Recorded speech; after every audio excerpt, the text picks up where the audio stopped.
नमो भगवते वासुदेवाय। वासुदेवाय। ओम नमो भगवते वासुदेवाय। भगवते वासुदेवाय।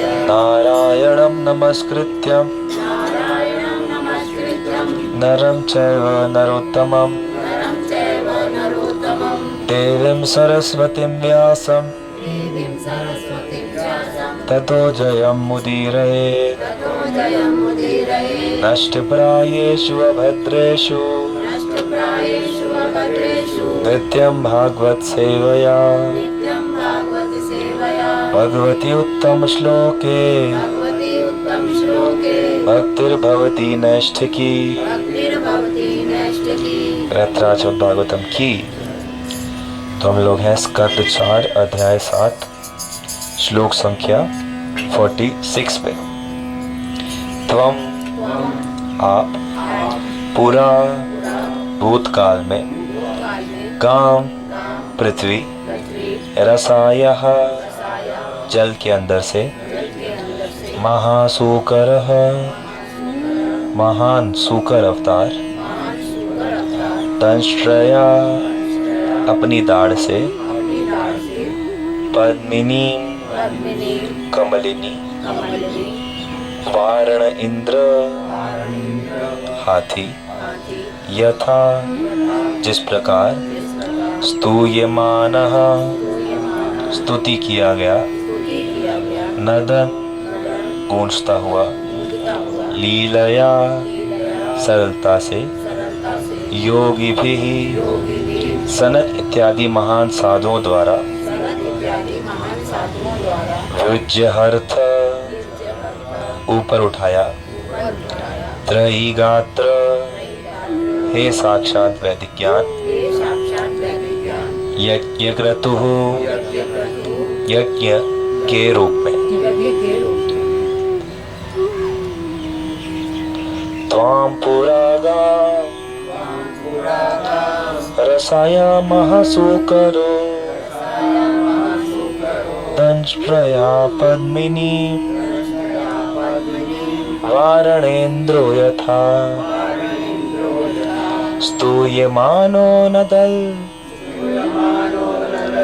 लीलया योगिभिः युज्यर्थत्रयी गात्र यज्ञ क्रतुः।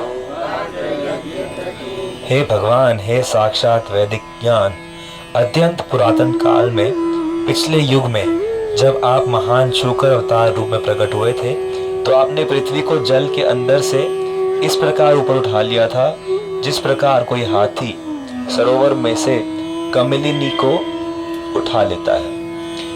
जब आपने उस विराट शूकर रूप में दिव्य गर्जन किया तो उस ध्वनि को यज्ञ मंत्र के रूप में स्वीकार कर लिया गया और सनत जैसे महान ऋषियों ने उसका ध्यान करते हुए आपकी स्तुति की। तात्पर्य, इस श्लोक में एक महत्वपूर्ण शब्द त्रयी गात्र आए हैं जिसका अर्थ यह है कि श्री भगवान का दिव्य रूप वेद है। जो कोई श्री भगवान के अर्चा विग्रह या रूप की पूजा मंदिर में करता है तो यह समझा जाता है कि वह 24 घंटे वेदों का पाठ करता है।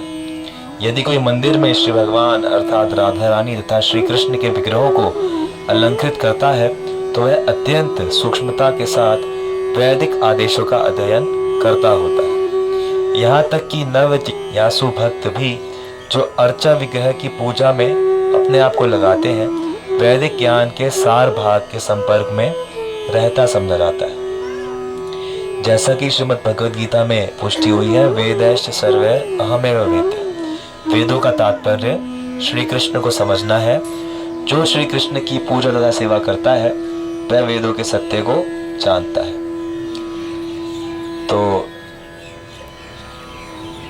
यहाँ पर बताया जा रहा है कि किस प्रकार से भगवान ने जब शूकर अवतार ग्रहण किया तो उन्होंने पृथ्वी को अपने दांतों के ऊपर लेकर रसातल से ऊपर उठाया और जो उन्होंने गर्जना की तो उसी गर्जना को यज्ञ मंत्र या वैदिक मंत्र के रूप में स्वीकार किया जाता है। तो इसीलिए वेद जो है वो अपौरुषीय है। अपौरुषीय का मतलब क्या होता है कि जिनमें कोई भी त्रुटि होने की संभावना ना हो। जो भी ज्ञान मनुष्यों द्वारा निर्मित होता है तो उसमें हमेशा दोष की संभावना होती है। कौन कौन से 4 दोष होते हैं? भ्रम, प्रमाद, विप्रलिप्सा और छल। क्या क्या होते हैं ये? सबसे पहला तो होता है भ्रम। भ्रम यानी कि नहीं, हमारी जो इंद्रियां है वो अपूर्ण है। हमारी जो इंद्रियां है अपूर्ण है, तो हम इंद्रियों के माध्यम से जो भी ज्ञान लेते हैं उसकी श्योरिटी नहीं हो सकती कि वो 100% ठीक होगा। अगर आपको कोई चीज लाल दिख रही है तो जरूरी नहीं है कि वो लाल है। हो सकता है कि आपने लाल चश्मा पहना हो, या हो सकता है कि उसके ऊपर ऐसी रोशनी गिर रही हो जिससे वो नीले की जगह लाल दिखे। तो हमारी इंद्रियां पूरी तरह से हर चीज को जैसी जो है, अगर अंधेरा होगा तो हम देख नहीं पाएंगे। जो चीज हमारे पीछे है वो हम नहीं देख सकते। तो इंद्रियां हमारी संकुचित है सारी की सब। कान भी, जीभ भी। कोई बहुत गर्म चीज हो जाएगी तो हमें स्वाद पता नहीं चलेगा कि नमक कम है ज्यादा है, जीभ जल जाएगी सीधा। तो इस प्रकार से हमारी जो इंद्रियां है वो संकुचित है। इस कारण से इंद्रियों से जो भी ज्ञान लेते हैं उसमें गलती होने की संभावना रहती है। गलती होने की संभावना रहती है। दूसरा, जैसा आपने पहले कहा भ्रम, कि दूसरा ये होता है कि अगर इंद्रियां ठीक भी देख रही हो तो भी ऐसा हो सकता है कि वो धोखा खा रही हो। जैसे सामने आपको दिखेगा कि पानी है रोड पे, तो दिख रहा है पानी है तो वैसा ही, लेकिन वो पानी नहीं है, वो रिफ्लेक्शन है। उसके कारण से धोखा हो रहा है। तो मनुष्य जो है वो गलतियां करने के आदी है। दूसरी जो कमी है मनुष्यों की कि वो गलतियां उससे होंगी ही होंगी। ऐसा नहीं हो सकता कि उससे गलतियां ना हो। तो इंद्रिय अपूर्ण है, मनुष्य गलती करने के गलती करता है, फिर गलती छुपाता है। जो उससे गलती हो जाती है उसको क्या करता है? छुपा देता है। कुछ ना कुछ बहाना देगा या कुछ ना कुछ ऐसा तर्क देगा कि नहीं नहीं मैं ठीक था, तो मेरे से गलती नहीं हुई। तो धोखा खाते हैं, गलती करते हैं, गलती छुपाते हैं, और हमारी इंद्रियां अपूर्ण हैं। ये 4 दोष मनुष्य द्वारा निर्मित सभी ज्ञान में है। इसीलिए विज्ञान बार बार प्रगति कर रहा है, क्योंकि जो चीज 20 साल पहले पता चली थी आज पता चल रहा है कि नहीं वो गलत थी। उससे भी ज्यादा जरूरी कोई चीज है जो आज पता चल रही है, आज से 20 साल बाद और नई चीज पता चलेगी कि नहीं नहीं उसमें ये कमी थी, ये चीज बेटर है। तो यही चीज चलती जाएगी। पहले कहते थे कि भाई घी मत खाओ, घी से शरीर खराब होगा। अब विज्ञान कह रहे नहीं घी खाओ, तेल मत खाओ। तो पहले या तो गलती करी या फिर सामान बेचने के कारण गलत ज्ञान फैलाया। तो इस कारण से मनुष्य जो भी ज्ञान बनाते हैं उसमें हमेशा कुछ ना कुछ दोष रहता है। चाहे इस वजह से कि किसी ने छल करना चाहा, कोई चाहता है कि नहीं भाई मैं ही सबसे बड़ा दिखूं। अंग्रेज चाहते हैं कि भाई हम ही भारत के भाग्य विधाता दिखे, तो उन्होंने क्या ज्ञान बना दिया कि भाई भारत जो था उससे पहले बिल्कुल गरीब देश था, भारत में कोई सभ्यता नहीं थी, और अंग्रेजों ने आके सभ्यता दी। तो ये क्यों बना दिया? कि वो बड़ा दिखना चाहते हैं। तो इस प्रकार से मनुष्य जो है वो हमेशा जो भी ज्ञान बनाते हैं वो 100% ठीक है नहीं है इसकी कोई गारंटी नहीं है। लेकिन वैदिक ज्ञान जो तब से है वो अब से अभी तक वैसा ही है, क्योंकि उसमें सुधार की कोई गुंजाइश नहीं, वो परफेक्ट है। वेद कहते हैं कि शंख शुद्ध है, चाहे वो किसी प्राणी की हड्डी है तो शंख की ध्वनि शुद्ध ही है। वेद कहते हैं कि गोबर शुद्ध है तो वो शुद्ध ही है, गोबर गोमूत्र। अब अमेरिका वाले कहते हैं, अब पेटेंट करवाने की कोशिश कर रहे हैं वो लोग अमेरिका वाले वैज्ञानिक कह रहे हैं कि भाई हमने खोज किया है, ये हमारे नाम पे पेटेंट होगा, हमारे अलावा इसको कोई यूज ना कर पाए। हाँ, गोबर गोमूत्र को। और जो लाखों साल से भारत में जो यूज होता आ रहा है तो वो तो है ही, वेदों में सब ज्ञान है। तो लेकिन लोग क्या चाहते कि नहीं हमने खोज करी, हमारे नाम पर पेटेंट हो जाए। और ऐसी बहुत सारी चीजें जो वेदों में है, लोगों ने अपने नाम पे करवा भी रखी है, विदेशियों ने। तो ये क्यों हो रहा है? क्योंकि मनुष्य धोखा देना चाहता है, लेकिन वेद कभी धोखा नहीं देते। वैदिक ज्ञान जो है वो पूर्ण है। क्यों पूर्ण है? क्योंकि जैसा यहाँ पर बताया गया, क्योंकि वो भगवान से उत्पन्न है। भगवान की जो गर्जना है, भगवान की जो श्वास है, कई पर ऐसा होता है कि भगवान की श्वासों से वेद की ऋचाएं निकलती है, कहीं पर भगवान की गर्जना को वैदिक ध्वनि के रूप में स्वीकार करा जाता है। तो क्योंकि भगवान पूरी तरह से परफेक्ट है, इसलिए वैदिक ज्ञान जो उनसे परफेक्ट व्यक्ति से परफेक्ट ज्ञान निकलता है, और उस परफेक्शन के कारण वैदिक ज्ञान बिल्कुल परफेक्ट है। और उसका सार क्या है? तो गीता में भगवान ने कहा, वेदैश्च सर्वैर अहमेव वेद्यो। वेदों का सार है भगवान कृष्ण को जानना, भगवान कृष्ण की भक्ति करना, ये सार है। और लाखों करोड़ों बातें हैं वेदों में, जो कि कई सारी अब लुप्त भी हो गई, कई सारे ग्रंथ जला दिए गए, कई सारी शोध जला दिए गए, कई सारे ऋचाएं ऐसे जिनको समझने वाले नहीं है कोई। तो बहुत सारी चीजें हैं, उन तक हम नहीं पहुंच पा रहे। लेकिन सार क्या है कि भगवान कृष्ण ही जो है वो पूरी सृष्टि के पालन करता, संहार करता, रचना करता है, और उनकी भक्ति हमें करनी है, उनसे प्रेममय संबंध स्थापित करना है। बस इतना कोई समझ जाए तो सारे वेदों का काम हो गया। जो व्यक्ति भगवान के अर्चा विग्रह की पूजन कर रहा है, भगवान का नाम जप कर रहा है, कीर्तन कर रहा है, तो वो सभी वैदिक नियमों का पालन सही से कर रहा है, अगर वो सही से भक्ति कर रहा है तो इसीलिए हमें बिल्कुल सभी प्रकार के संशयों को छोड़कर भगवान की भक्ति करनी चाहिए। क्योंकि संशय तो आएंगे, कोई टीवी पे कोई देखेंगे, कोई महाराज कुछ और कह रहे होंगे, कोई कुछ और कह रहे होंगे, बहुत सारे लोग बहुत सारी बातें कहेंगे, बहुत सारी कंफ्यूजन होगी। सारे संशयों को छोड़कर ये स्वीकार करना है कि हाँ, भगवान कृष्ण ही परम स्वरूप है भगवत्ता के, और उनका नाम जप करना, उनके विग्रह की सेवा करना, श्रीमद् भागवतम भगवद गीता का पठन करना, यही सारे ज्ञान का सार है। यहीं से सब आध्यात्मिक सिद्धि प्राप्त हो जाएगी। देखिए, आपने ये 4 बताए ना, एक तो भ्रम, धोखा और गलती, और चौथा अपूर्ण इंद्रियां। अपूर्ण इंद्रियां, अपूर्ण इंद्रियां, हमारी इंद्रियां अपूर्ण इंद्रियां, हमारी इंद्रियां अपूर्ण है। इंद्रियां जो है, कान जो है, जैसे डॉग विसल आती है, डॉग विसल ऐसे करके सीटी बजती है, उसमें से मनुष्य को सुनाई नहीं देती, लेकिन कुत्तों को सुनाई देती है, क्योंकि कुत्तों के कान मनुष्यों से अलग फ्रीक्वेंसी रेंज में सुन सकते हैं। ऐसे करके कई कैमरा होते हैं, इंफ्रारेड कैमरा, तो वो सिर्फ गर्मी को देखते हैं। अंधेरे गर्मी में कोई गर्म चीज़ होगी, कोई ठंडी चीज़ होगी, तो गर्म वाली चीज़ पे लाइट आएगी, मतलब वो लाल लाल दिखेगी, बाकी सब अंधेरा दिखेगा। तो वो चीज़ मनुष्य की आंखें नहीं देख सकती। तो ये सब जो है हमारी इंद्रियों की अपूर्णता है। इसी के कारण हम धोखा खाते हैं तो गलती करते हैं, और फिर गलती छुपाते हैं। तो ये 4 दोष मनुष्य में: अपूर्ण इंद्रिया, भ्रम, गलती तो और धोखा देना।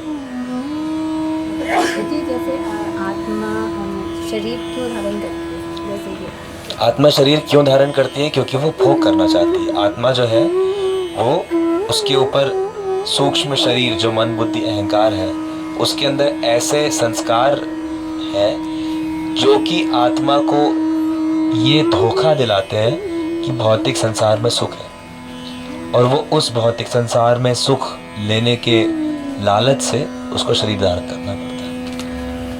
धोखे में आ जाती है। हाँ, आत्मा इस धोखे में आ जाती है कि मैं भगवान को छोड़ के सुखी रह सकती हूँ। इस धोखे में आ जाती है कि मैं भगवान से अलग रह के भी मैं सुखी रह सकती हूँ।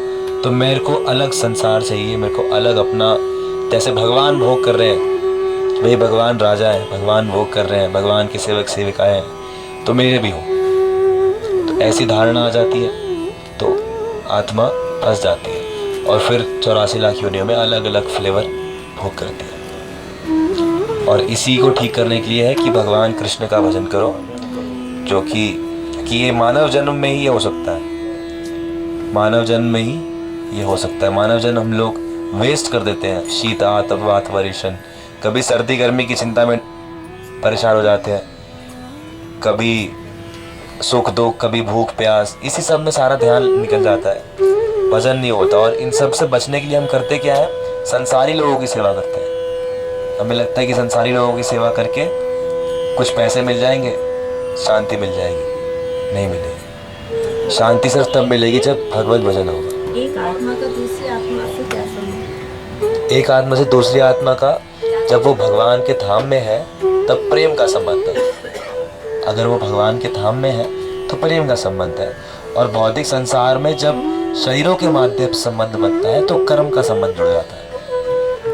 तो प्रेम का संबंध क्या है कि भाई बस प्रेम ही करना है, बस सेवा ही करनी है। कर्म का संबंध क्या है, लेन देन, कि भाई मैंने उससे इतना लिया है तो मुझे उसको इतना देना पड़ेगा, मैंने उसको इतना दिया है तो मुझे भी उससे इतना मिलेगा। ऐसी भावना रहती है अधिकतर भौतिक संसार के संबंधों में। तो ये कर्म का संबंध कहलाता है। और आध्यात्मिक प्रेम का संबंध क्या है कि बस मैं तो ये उसको भगवान का अंश, भगवान का भक्त मानकर इसकी सेवा करना है मुझे, भगवान को प्रसन्न करने के लिए। हरे कृष्ण। भजहु रे मन श्री नंद नंदन, अभय चरण अरविंद रे।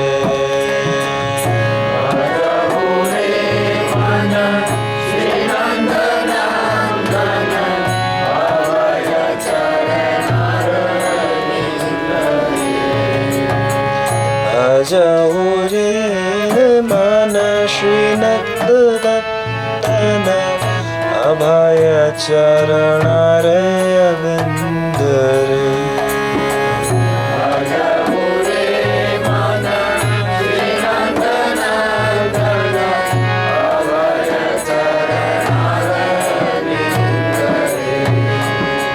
दुर्लभ मानव जन्म सत्संगे,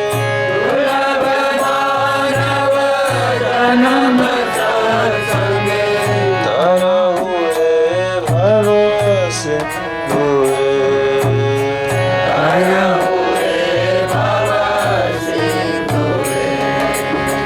भजहु रे मन श्री नंद नंदन, अभय चरण अरविंद रे।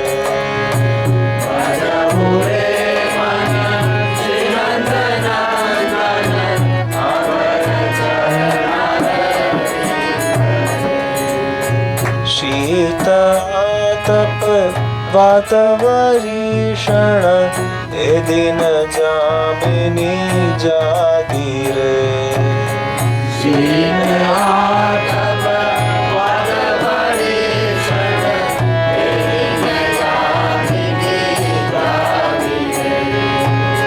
विफल से विनु कृपण दुर्जन,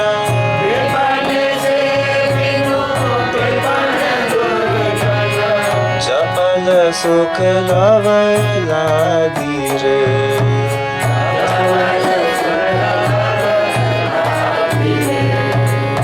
भजहु रे मन श्री नंद नंदन, अभय चरण अरविंद रे।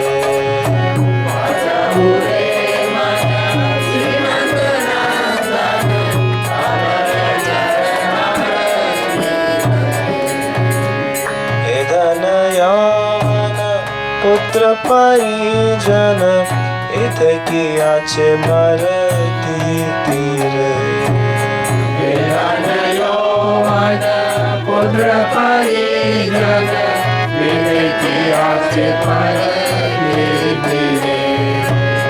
कमल दल जल जीवन टल मल,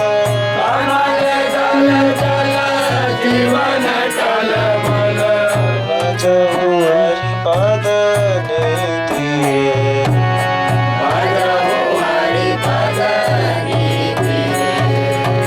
भजहु रे मन श्री नंद नंदन, अभय चरण अरविंद रे।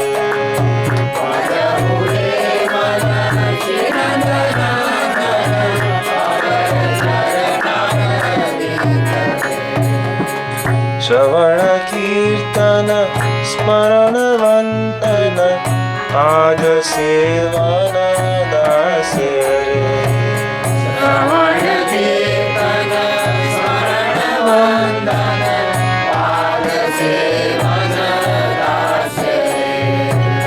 पूजन सखी जन आत्मनिवेदन पूजन सखी जन आत्मनिवेदन गोविंद दास विलास रे। गोविंद दास विलास रे। भजऊ रे मन श्री नंदन